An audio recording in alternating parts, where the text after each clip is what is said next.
오늘 우리 함께 묵상할 말씀은 출애굽기 2장 11절로 22절입니다. 출애굽기 2장 11절에서 22절의 말씀 우리 찾으셨으면 함께 읽겠습니다. 2장 11절입니다. 모세가 장성한 후에 한 번은 자기 형제들에게 나가서 그들이 고되게 노동하는 것을 보더니 어떤 애굽 사람이 한 히브리 사람 곧 자기 형제를 친 것을 본지라. 좌우를 살펴 사람이 없음을 보고 그 애굽 사람을 쳐 죽여 모래 속에 감추니라. 이튿날 다시 나가니 두 히브리 사람이 서로 싸우는지라. 그 잘못한 사람에게 이르되 내가 어찌하여 동포를 치느냐 하매 그가 이르되 누가 너를 우리 다스리는 자와 재판관으로 삼았느냐.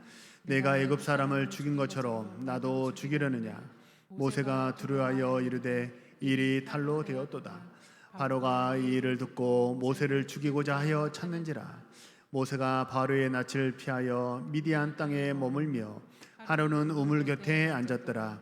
미디안 제사장에게 7딸이 있었더니 그들이 와서 물을 길어 구유에 채우고 그들의 아버지 양떼에게 먹이려 하는데 목자들이 와서 그들을 쫓는지라. 모세가 일어나 그들을 도와 그 양떼에게 먹이니라. 그들이 그들의 아버지 르울에게 이를 때 아버지가 이르되 너희가 오늘은 어찌하여 이같이 속히 돌아오느냐. 그들이 이르되 한 애굽 사람이 우리를 목자들의 손에서 건져내고 우리를 위하여 물을 길어 양떼에게 먹였나이다. 아버지가 딸들에게 이르되 그 사람이 어디 있느냐. 너희가 어찌하여 그 사람을 버려두고 왔느냐. 그를 청하여 음식을 대접하라 하였더라.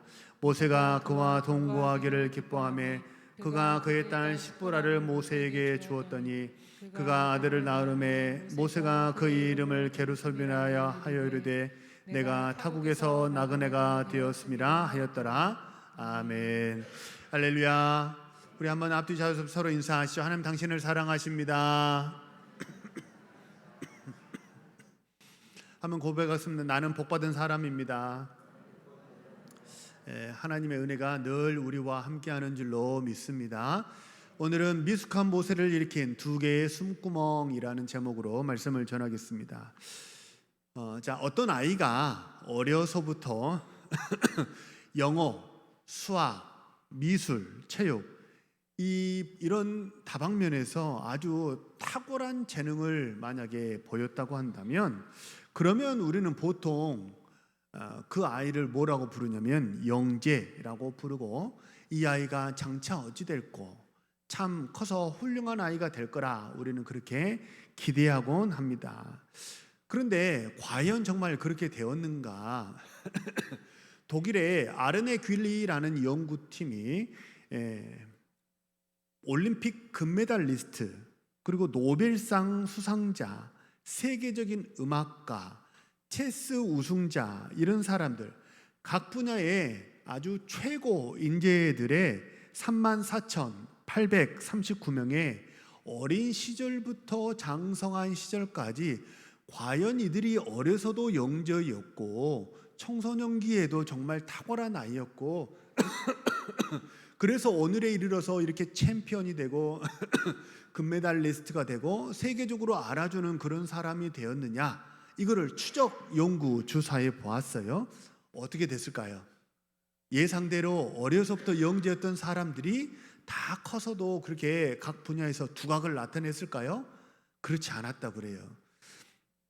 연구조사에 있던 34,839명 중에 어려서부터 성인이 되어서 금메달을 따고 탁월한 능력을 보였던 사람들, 이 사람들 중에 대략 한 10% 정도만 어려서부터 영재, 신동소를 들었고 나머지 90%는 영재, 신동과는 전혀 딴판이었던 인생을 살았다고 합니다. 우리가 잘 아는 사람으로 예를 한번 들어보면요, 아인슈타인 아시죠? 아인슈타인 뭐 만들었어요? 우유 만들었다 그러면 큰일 나요. 아인슈타인은 세계적인 과학자잖아요. 근데 아인슈타인이 정말 누가 아인슈타인의 천재성을 의심하겠습니까? 근데 그거 아세요? 아인슈타인은 어려서 낙제생이었대요. 학교에서 낙제생이었고 문제아 취급을 받았다고 합니다. 19세기 프랑스의 프랑스를 대표하는 수학자이자 물리학자였던 앙리라는 사람이 있어요. 앙리 푸엥카레라는 사람인데 이 사람은 프랑스가 자랑하는 수학자이자 물리학자거든요. 근데 이 사람은 말이 그렇게 느리다고 지적을 받았고요, 산만하다고 선생님한테 혼나기가 일쑤였다고 합니다. 전구를 발명했던 에디슨은 어땠는 줄 아세요? 에디슨은 문제아였어요. 문제아라고 맨날 우리로 말하면 교무실에 진실의 방으로 이렇게 끌려가 가지고 선생님에게 면담 받고 혼나고 그랬던 사람이었고요. 머리가 그렇게 둔하다고 너는 커서 어떡할 거냐고, 머리가 이렇게 둔해가지고 어떡할 거냐고 그렇게 책망을 받았다고 합니다. 증기기관으로 산업혁명에 불을 지폈던 사람 누구죠? 증기기관 하면 누구죠? 제임스 와트. 제임스 와트는요, 학교 생활 부적응자였어요. 그래서 학교를 이렇게 잘 정상적으로 다닐 수가 없었고요, 늘 병약했고 그리고 집중력이 좋지 않다라는 평가를 받았다고요. 그러니까 방금 말씀드렸던 사람들은 요즘으로 말하면 생기부죠. 학생들이 그 고등학교 좋은, 예를 들어 만약에 특수한 특목고 무슨 경쟁률이 치열하다는 자사고, 특목고, 과학고, 외고 이런 아주 명문 고등학교 또는 명문 대학교를 가려고 하면 그 자소서 생기부 되게 중요하잖아요. 근데 생기부에 이 사람들은 이미 틀렸어요. 생기부에 뭐라고 기록되냐면 문제야, 부적응자, 나고, 그 다음에 둔한 아이, 말 되게 안 듣는 아이. 생기부에 이런 글들이 올라가 있으니까 이 사람은 명문 대학은 꿈도 못 꾸는 그런 사람이 되었던 거죠. 그런데 이 사람들이 얼마나 천재성을 드러냈고 이 사람들이 얼마나 천재적인 삶을 살았는가 제가 일일이 말하지 않아도 될 정도로 전 세계가 인정하는 사람이 되었어요. 우리도 마찬가지입니다. 지금 조금 부족할 수 있거든요.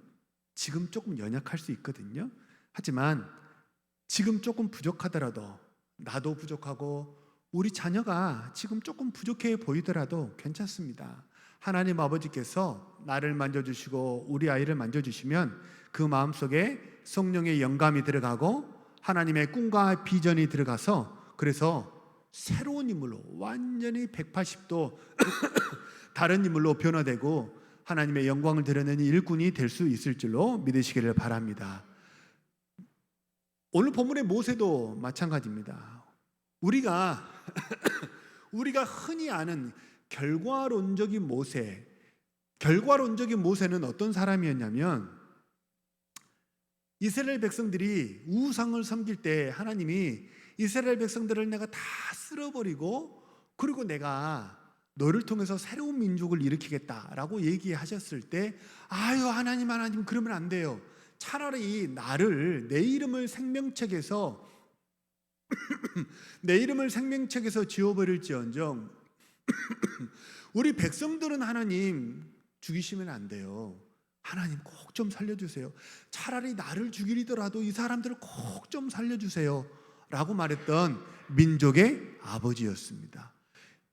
이스라엘 백성들이 왜 우리를 끄집어 와가지고 물도 없고 밥도 없는 이 광야에서 죽이려고 하느냐고 모세를 향해서 원망하고 반역하고 돌로 치려고 그랬을 때도 모세는 그들과 맞서서 싸우지 않았던 온유한 사람이었습니다. 그러니까 모세는요, 우리가 아는 결과론적인 모세는 어땠냐면 영적인 아버지이자 이 지상에 있는 모든 사람보다 더 온유한 사람이었고 그리고 위대한 지도자였습니다. 이보다 더한 사람이 없어요. 그래서 모세를 이끌어서 뭐라고 그러냐면 그 선지자라고 성경은 얘기를 해요. 예수님을 일컫는 말이거든요.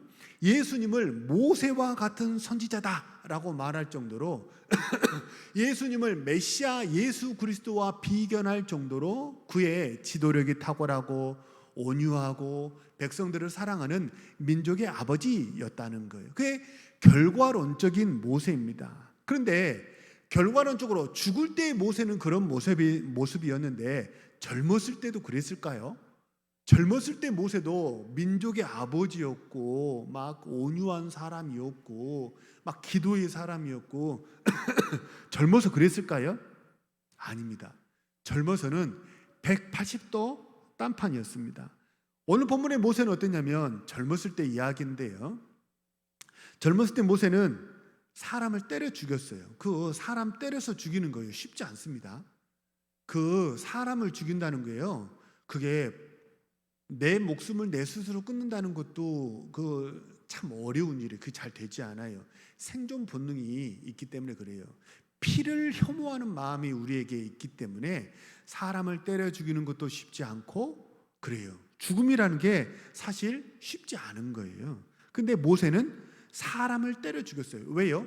혈기가 한 번 혈기가 빡 뻗치니까 모르겠어요. 모세가 이렇게 격투 기술이 아마도 바로의 왕궁에서 자랐기 때문에 아마 되게 탁월했을 것으로 추정이 됩니다. 그랬더라도 그런 혈기가 한번 딱 뻗치니까 사람을 때려 죽였던 그런 사람이었고요. 그 폭력 때문에 광야로 머나먼 광야로 도망쳤던 인생의 낙오자이고 실패자였어요. 모세는 한마디로 얘기하면 혈기 충만한 사람, 폭력의 사람, 실패자, 낙오자, 이게 젊었을 때의 모세의 모습입니다. 오늘 본문 12절을 보면요, 모세가 애굽 사람을 죽이고 미디안 광야로 도망쳤다. 15절은 그렇게 얘기하거든요. 여기 말하는 미디안 광야는 모세가 살았던 애굽의 왕궁에서 자그마치 거리가 800km나 떨어진 곳이에요. 말이 800km죠. 서울 부산이 한 350km 되나요? 서울 부산을 왕복해서 이렇게 도망쳤던 그 거리가 800km예요. 말이 800km지 그 정말 쉽지 않은 거리입니다. 근데 다시 말하면 미디안 땅에 모세가 미디안 광야로 도망쳤다는 얘기는 무슨 얘기냐면 내가 도망칠 수 있는 최대한 먼 곳으로 갔다는 뜻이에요. 바로의 추적을 피해서 도무지 바로가 추적할 수 없는 이방 땅으로, 다른 민족의 소굴로 가장 먼 곳으로 도망쳤다. 이게 뭐냐면 미디안 땅으로 도망쳤다는 말의 의미입니다. 무엇이 모세를 왕궁을 떠나서 도망치게 했어요? 두려움이에요. 두려움은요, 사람을 피해서 도망치게 합니다. 두려움은 항상 어떤 열매를 주냐면 도피라는 열매를 낳아요. 두려움은 도피하게 하고 상황에 짓눌려서 쫓기는 마음을 줘요. 그래서 마음에 평안이 있어요, 없어요? 없어요. 두려움은 쫓기는 마음을 주기 때문에 마음에 평안이 없어요. 그래서 주님은 뭐라고 그러셨냐면 하나님이 우리에게 주신 마음은 두려워하는 마음이 아니다. 두려워하는 마음은 절대 너희들 받지 마라. 대신에 뭘 주셨다는 거예요? 능력과 성령과 확신, 믿음의 마음을, 평안한 마음을 하나님이 우리에게 주신 줄로 믿으시기를 바랍니다. 두려움은 받으면 안 돼요. 근데 사람 때려 죽이고, 사람 때려 죽을 때는 몰랐죠. 근데 나도 그렇게 붙잡혀가지고 죽게 될까봐 두려움에 사로잡혀가지고 머나먼 땅으로 그렇게 도망을 갔다는 거예요. 그러니까 모세는 폭력적인 사람, 혈기 충만한 사람, 에고 충만한 사람, 실패자, 인생의 낙오자, 이게 모세였다는 거예요. 그래서 오늘 본문에 이 모세 사건을 통해서 우리가 알 수 있는 것은 뭐냐면요, 아무리 내가 의도가 좋다고 하더라도 열매가 나쁠 수 있고 심지어 무엇도 할 수 있어요. 아무리 의도가 좋았다 손 치더라도 심지어 사람도 죽일 수 있다는 것을 우리는 알 수 있어요. 의도가 좋아서, 의도가 나빠서도 그럴 수 있지만 의도가 좋더라도 열매가 나쁠 수 있고 심지어 사람도 죽일 수 있다는 거예요. 소극적으로 우리 주변에 이런 일이 많이 벌어집니다. 소극적으로 한번 보세요. 자녀들에게 아주 오래 전부터 10년, 20년 전부터 우리 자녀들의 학교에서 굉장히 문제가 됐던 게 뭐예요? 이지매예요. 이지매. 왕따. 끼워주질 않는 거예요. 이거 뭐예요? 정서적인 관계적인 폭력입니다. 내 마음에 들지 않는다고 저 사람을 그림자 취급하는 건요, 폭력이에요. 폭력. 학교에서 그렇죠. 직장에서도 그렇죠. 그리고 지인들 이런저런 3, 3, 5 모여서 하는 동아리 같은 지인들 모임에서도 내가 생각하는 정의가 있어요. 내가 생각하는 정의에 부합하지 않다고, 내가 생각하는 그 정의를 실현하겠다고 저 사람 폭력을 행사할 수 있다는 거예요. 그리고 우리가 이제 맨날 뉴스만 틀면 나오는 게 이팔 전쟁이고 이란하고 미국 전쟁이고 우크라이나하고 러시아하고 전쟁이고 그러잖아요. 다 뭐예요? 사실은 뭐냐면 특히 이스라엘과 팔레스타인의 전쟁은 지금 뭐 오늘 아침에도 제가 신문 기사를 보니까 이스라엘이 또 레바논에 폭격을 해가지고 트럼프와의 뭐 합의가 결렬이 됐다는 등 파기한다는 등 이란이 막 벌떼처럼 들고 일어나고 그랬다. 신문 기사를 봤거든요. 이스라엘은 왜 그렇게 하는 거예요? 시오니즘이에요. 시오니즘. 시오니를 말하는 게 아니에요. 우리 교회에 시온교가 하나 생기긴 했는데 시온을 위로 말하는 게 이스라엘 백성들이 말하는 시오니즘. 그들이 생각하는 뭐예요? 정의예요. 그들이 생각하는 정의, 그것을 포장해 가지고 뭐 하는 거예요? 얼마나 많은 사람들을 얼마나 긴 세월 동안 폭격을 하고 잡아 죽이고 있습니까? 그죠? 다 뭐냐면 정의의 이름으로 행해지는 폭력이고 그게 죽음, 사망의 열매라는 거예요. 아예 처음부터 악한 의도를 가지고 그랬다 그러면 논할 가치조차 없어요. 애초에 그런 사람이니까요. 근데 정의를 실현한다, 하나님의 영광을 드러낸다. 우리로 말하면 뭐라고 말할 수 있어요? 우리로 말하면 하나님의 영광을 드러내고, 우리로 말하면 교회를 바르게 하고 교회를 더 잘되게 하겠다라는 그런 마음으로 우리도 얼마든지 관계적인 폭력을 행사할 수 있고 정의의 이름으로 사람의 영혼에 폭력을 행사할 수 있다는 거예요. 그게 다 뭐예요? 목적은 선하고 좋습니다. 하나님 영광이니까요. 교회를 잘되게 하겠다는 거니까요. 근데 어때요? 방법이 폭력적이에요. 그러면 어떨 수 있다는 거예요? 열매가 사탄의 열매를 맺을 수 있고, 그리고 어떻게 되는 거예요? 심지어 사람도 죽일 수 있다는 거예요. 그래서 의도와 상관없어요. 의도도 좋아야 되지만 뭣도 좋아야 돼요? 방법도 하나님의 방법이 돼야 된다는 거죠.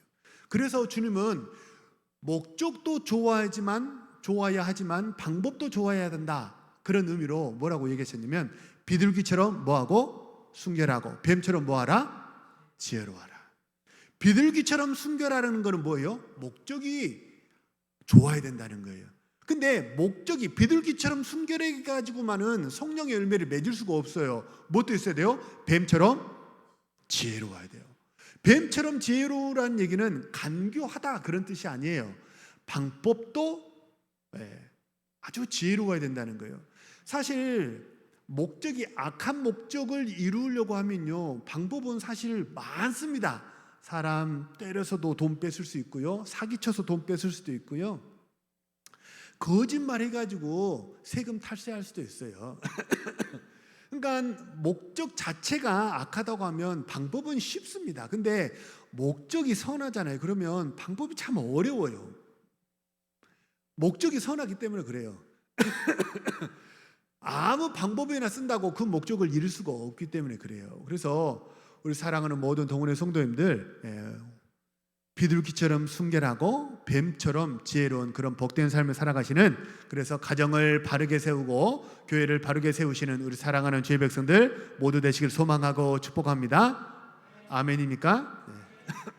네. 비둘기처럼 순결하고 뱀처럼 지혜로워야 돼요. 그래서 교회는 추진력이 사실은 약할 수도 있어요. 왜냐하면 방법이 지혜로워야 되기 때문에 그래요. 그래서 목적이 선하다고 아무렇게나 막 드라이브 걸면 상처받는 사람이 많이 생기기 때문에, 그래서 교회는 참 지혜가 필요한 거죠. 자, 오늘 본문의 모세로 다시 돌아가 보면 결론적으로 모세는 어땠냐면 대개 영적인 지도자였어요. 민족의 아버지였어요. 지면의 모든 사람보다 온유한 사람이었어요. 어떻게 젊었을 때 이 실패자, 혈기의 사람이 온유한 사람이 되고 실패했던 사람이 민족의 지도자로 어떻게 이렇게 180도 바뀔 수 있었느냐는 거예요. 왜냐하면 모세에게 숨 쉬는 구멍이 2개가 있었어요. 소망하고 축복합니다. 우리 사랑하는 모든 동원의 성도님들, 숨 쉬는 인생 되시기를 소망하고 축복합니다. 답답하잖아요. 삶의 현실이 너무 답답하잖아요. 꽉 막힌 현실 속에서 제가 참 고난 중에 있는 성도를 만나면요, 항상 제가 권면하는 게 뭐냐면 숨 쉬어야 된다고. 누구라도 숨 쉬는 구멍이 있어야 된다고. 숨 쉬고 살라고 제가 권면하거든요. 숨 쉬고 사시기를 소망하고 축복합니다. 모세에게 숨구멍이 두 개가 있었다는 거예요. 하나는 뭐냐면 내 동포를 사랑하는 그런 마음이 있었어요. 형제를 사랑하는 마음이 모세에게 심폐소생술하고 모세를 숨쉬게 하고 영적으로 살아나게 하는 하나의 숨구멍이 되었다는 거예요. 자, 믿음으로 받으시길 바랍니다. 사람이 선물인 줄 믿으시길 바랍니다. 아멘. 예. 사람이 선물이에요. 사람이 선물이고요, 사람이 축복의 통로입니다. 그러니까 사람하고 싸우면요, 복받을 생각을 하지를 말아야 돼요. 왜요? 사람이 선물이고 사람의 축복의 통로예요. 그러니까 모든 하나님이 주시는, 지금 우리는 성령 시대에 사는데 성령 시대의 모든 은혜와 축복이 누구를 통해서 와요? 사람을 통해서 와요. 택배 기사가 가져다 줘야 우리 집 앞에 택배가 온다는 거죠. 그래서 사람이 축복의 통로이기 때문에 사람하고 사이가 안 좋잖아요. 그러면 복을 받을 수가 없는 거예요. 마음은 원이로되 통로가 막혀 있는 거예요. 마음은 원이죠. 하나님 잘 되기를 원해요. 나도 좀 하나님 돈 좀 벌고 싶어요. 하나님 나도 좀 행복하게 살고 싶어요. 마음은 원이에요. 근데 뭘 몰라요? 방법을 몰라요. 목적은 좋아요. 근데 방법을 모르는 거예요. 방법이 뭐예요? 사람하고 잘 지내야 돼요. 너무 사람하고 잘 지내려면 그래서 교회 안에서 신앙생활을 우리가 성도들이 같이 하잖아요. 신도의 공동생활에서는 어떻게 되냐면 내 주장을 너무 강하게 드러내면 안 돼요. 하나님의 말씀 앞에 겸손하게 무릎 꿇으시는 우리 사랑하는 성도님들 되시길 소망합니다. 하나님의 뜻으로 우리가 하나 될 때, 그럴 때 우리가 서로 성도들 간에 화목할 수 있고, 그러면 뭐가 되는 거예요? 막힌 물꼬가 빵 하고 터져가지고 축복의 물길이 흘러가게 될 줄로 믿습니다. 오늘 본문 11절을 보면요, 고되게 노동하고 애굽 사람에게 쥐어 터지는 사람들을 모세가 뭐라고 말하냐면, 자 11절 보세요. 모세가 장성한 후에 한 번은 누구에게? 자기 형제들에게 나갔다 그래요. 맨 마지막 절 보세요. 어떤 애굽 사람이 한 히브리 사람, 곧 자기 누구를? 자기 형제를. 그러니까 쥐어 터지고 있고 고생하는 사람들을 모세는 누구라고 본 거예요? 내 핏줄이라고 본 거예요. 내 민족이라고 모세는 본 거예요. 아니, 모세가 당연히 같은 민족이죠. 근데 사실 그게 쉽지 않은 얘기예요. 모세가 사도행전 7장에 보면 스데반의 설교가 나오는데, 스데반의 설교에 따르면 이때 당시 모세가 40세였다 이렇게 나오거든요. 다시 말하면 바로의 왕궁에서 테바 바구니에 담겨가지고 바로의 공주로 입양이 된 이후로 40년을 바로의 왕궁에서 살았습니다. 시녀들이 떠받들어서 물도 떠다주고 밥도 갖다주고, 밥 먹으면 밥상도 다 치워주고 빨래해주고, 그리고 개인 무술교사, 개인 학습교사, 언어교사, 영어교사, 수학교사, 과학교사, 무술교사, 체육교사, 다 개인 교사가 따로 붙는 그런 초호화로운 삶을 40년이나 살았어요. 자그마치 40년이나 살고, 거기 이때 당시에 왕으로 올랐던 바로 왕과는 형제라고 그렇게 불렀어요. 브라더 이렇게 부르면서 살았단 말이에요.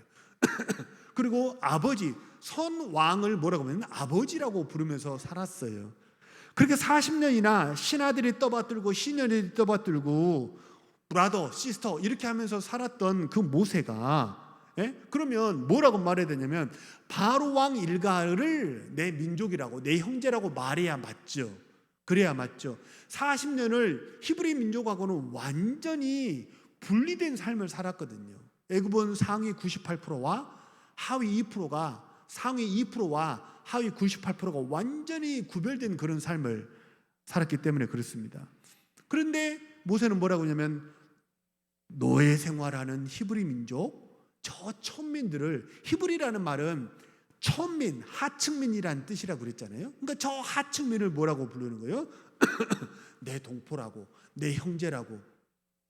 야, 너 왜 내 동생들 때리고 그래? 라고 지금 편들어 주는 거예요. 내가 쥐어 터질 때, 어렸을 때 내가 동네에서 쥐어 터지면 형들이, 저희 집은 일녀 사남이었거든요. 그러니까 제 위로 형이 3명이나 있어가지고 제가 쥐어 터지고 그리고 울고 막 집에 들어가면 형들이 누가 그랬어 막 그래가지고 막 형들이 3명이 우르르 나가가지고 누가 내 동생 때렸냐 그러면 기분 좋아요 안 좋아요? 완전히 어깨 으쓱하잖아요. 예. 그러니까 뭐냐면 모세가 딱 편을 들어주는 거예요. 그러니까 모세의 마음에 누구 있냐면 내 동포를 사랑하는, 사람 사랑하는 마음이 모세에게 있었다는 거예요. 나를 누구와 동일시하느냐, 이게 인생에서 되게 중요한 부분입니다. 나를 누구하고 짝을 짓고 누구하고 동행하고 누구하고 동일시하느냐, 이게 되게 중요해요. 이 시간 예배하는 우리 사랑하는 성도님들, 세상과 짝하지 마시고 하나님과 한마음 품으시는 우리 사랑하는 성도님들 되시길 소망합니다. 하나님과 한마음을 품으시고 또 옆에서 함께 예배하는 우리 성도들을 한 가족으로 여기시고 한마음을 품으시길 소망하고 축복합니다. 따라서 한번 해보실까요? 영가족. 영가족. 우리는 영적인 가족이에요. 영적인 가족이기 때문에 우리는 뭐 해야 돼요? 옆에 있는 성도들이 힘들 때 같이 기도해야 돼요. 교회에서 가끔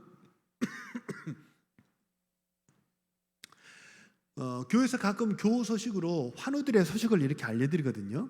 알려드린 이유가 뭐예요? 교회에서 환우 소식을 알려드린다면 그 마치 내가 아픈 것처럼, 내 일인 것처럼, 내 고통인 것처럼 서로 기도하고 서로 돕는 우리는 영가족이 되어야 하기 때문에 그래서 환우 소식을 알려드립니다. 교회에서 누군가가 잘 됐다고, 개업했다고, 누군가가 잘 됐다고 이렇게 소식을 알려드린다면 왜 알려드리는 거예요? 그 사람이 잘 된 게 아니고 마치 내가 잘 된 것처럼, 내 일인 것처럼 서로 기뻐하고 축하하는 우리는 영가족이기 때문인 줄로 믿으시기를 바랍니다. 우리는 한 형제예요. 한 자매예요. 그래서 우리는 예수 안에서 한 브라더, 시스터, 한 패밀리라는 걸 꼭 기억하시고, 영적인 패밀리니까 우리는 서로 함께 웃고 기뻐하는 자로 함께 즐거워하고 슬퍼하는 자로 함께 우는 예수 안에 한 성령의 공동체를 이루어 가시는 우리 사랑하는 주의 백성들 모두 되시길 소망하고 축복합니다. 그 첫 번째는 뭐냐면 모세에게 숨구멍이 사람이어서 사람이 숨구멍이에요. 두 번째 숨구멍이 뭐냐면 호렙산에서 만난 하나님입니다. 모세가 살았던 미디안 광야 생활의 40년은요 사실은 모세에게 정말 쓰디쓴 시간이었어요. 한번 생각해 보세요. 신하들이 떠받들어주고 시녀들이 떠받들어주고 다 이렇게 호화로운 비단 옷을 입고 그렇게 같은 음식 2번 먹는 일이 없어요. 네? 같은 음식 2번 먹는 일이 없어요. 그렇게 다 수발 들어주는 호화로운 왕자 생활에서 지금 미디안 광야에서의 40년은 어떤 시간이었던 거예요? 초라한 거린이에요. 초라한 거린으로 수직 낙하하는 그런 시간이 된 거예요. 화려한 왕궁에서 비단 옷에 신선한 음식, 고급 와인을 먹던 모세가 지금은 어떻게 하고 있냐면요, 아무도 없는 쓸쓸한 우물가에 털썩 주저앉아서 짐승의 그 똥 냄새 풍기는 그 냄새와 그 짐승들과 함께 짐승들이 먹는 우물가에서 그 우물을 같이 길어 마시면서 40년을 탄식하면서 살았던 거예요. 오죽하면 자기 아들 이름을 게르솜이라고 지었겠어요. 게르솜, 그냥 좀 쉽게 의미적으로 번역하면 게르솜, 내가 타국에서 객이 되었다, 이게 문자적인 뜻인데 쉽게 말하면 뭐예요? 아이고 내 팔자야, 아이고 내 팔자야, 아이고 내 신세야. 이게 뭐냐면 게르솜이에요. 그러니까 내 아들 이름을 부를 때마다 소망이 생기고 믿음이 생기고 장래 꿈과 비전이 막 있고, 이거 우리 아들 잘 되고 나도 참 이렇게 본이 되는 아비가 돼야지, 이런 소망이 있냐? 그게 아니에요. 그냥 아이고 내 신세야, 아이고 내 팔자야. 그게 게르솜이라는 이름의 뜻이에요. 그러니까 모세의 마음이 완전히 썩어서 문드러졌겠죠. 현대를 사는 우리들도 마찬가지입니다. 겉으로는 괜찮은 척 보여요.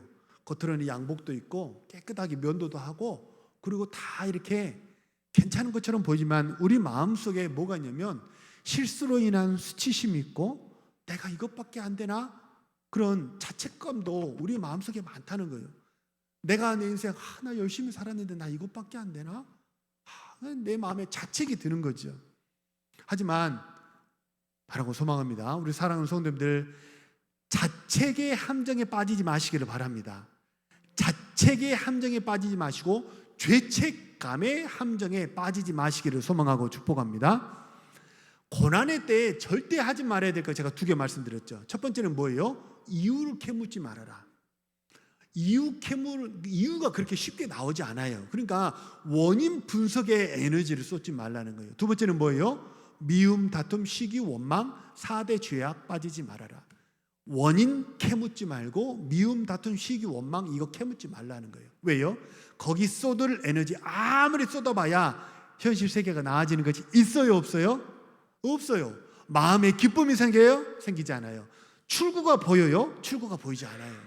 그러니까 원인을 안다고 한들 그 원인을 분석한 게 지금 아무런 나에게 도움이 되지 않아요. 그래서 뭐 해야 되는 거예요? 하지 말라는 거예요. 원인 캐묻지 말고 미움, 다툼, 시기, 원망, 4대 죄악 빠지지 말라는 거예요. 모세로 치면 어떻다는 거예요? 왕궁으로 돌아올 힘을 주지 못해요.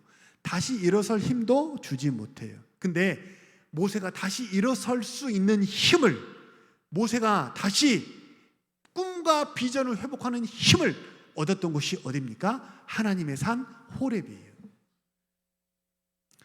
3장 1절을 우리 같이 한번 보면요, 모세가 광야 서쪽으로 가가지고 하나님의 산 호렙에 이르렀대요. 그러니까 이집트가 여기 있고 그 다음에 출애굽한 그 가운데가 호렙산이, 시나이 반도가 여기 있고요, 시나이 반도 오른쪽이 미디안 광야예요. 그러니까 시내 산보다도 훨씬 오른쪽으로 도망갔던 800km를 도망갔던 모세가 다시 시내 산으로 와가지고 거기서 떨기나무 가운데 하나님을 만나게 된 거죠. 하나님을 만나면 어떻게 돼요? 하나님이 주시는 숨구멍이 열려요. 우리가 왜 주일날 이 시간 이곳에 와 있습니까? 하나님을 만나야 우리 인생의 숨구멍이 열린다는 것을 믿기 때문인 줄로 믿습니다. 그래서 하나님을 만나면요, 어떻게 되냐면 내가 뭘 해야 되는지를 알아요. 이 일이 손에 잡히지 않을 때가 있잖아요. 도무지 이 일이 손에 잡히지 않을 때가 있고, 일 하려고 해도 의욕이 생기지 않을 때가 있고, 또 의욕을 가지고 막 끌어올려가지고 에너지를 끌어올려가지고 내가 한번 잘해봐야지 하지만 그렇지만 잘 일이 안 될 때가 있잖아요. 근데 그때 뭐가 필요해요? 저는 그렇게 생각해요. 아무리 노력해도 안 될 때가 있잖아요. 저도 그럴 때가 있거든요. 설교 준비를 하는데 아무리 글을 쓰려고 타이핑을 해도 이게 설교에 맥이 안 잡힐 때가 있어요. 저는 그때 설교 준비하지 않아요. 저는 그때는 뭘 하냐면 지쳐있는 영혼에 생수가 필요해요. 그게 뭐냐면요, 성령이 주시는 영감이에요. 성령이 주시는 영감을 받으시기를 소망하고 축복합니다. 영감은 마치 전기와 같아요.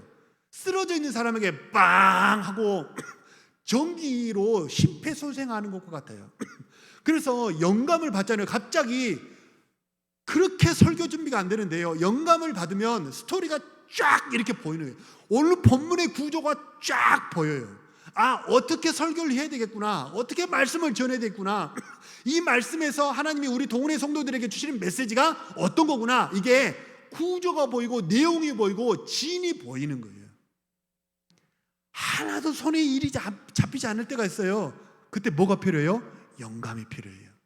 성령의 영감이 우리를 숨쉬게 하고 우리를 일으켜 세울 줄로 믿으시길 바랍니다. 모세에게 하나님이 보여주었던 건 이 다음 주에 우리가 나누게 될 텐데요, 떨기나무 불꽃 가운데는 하나님이에요.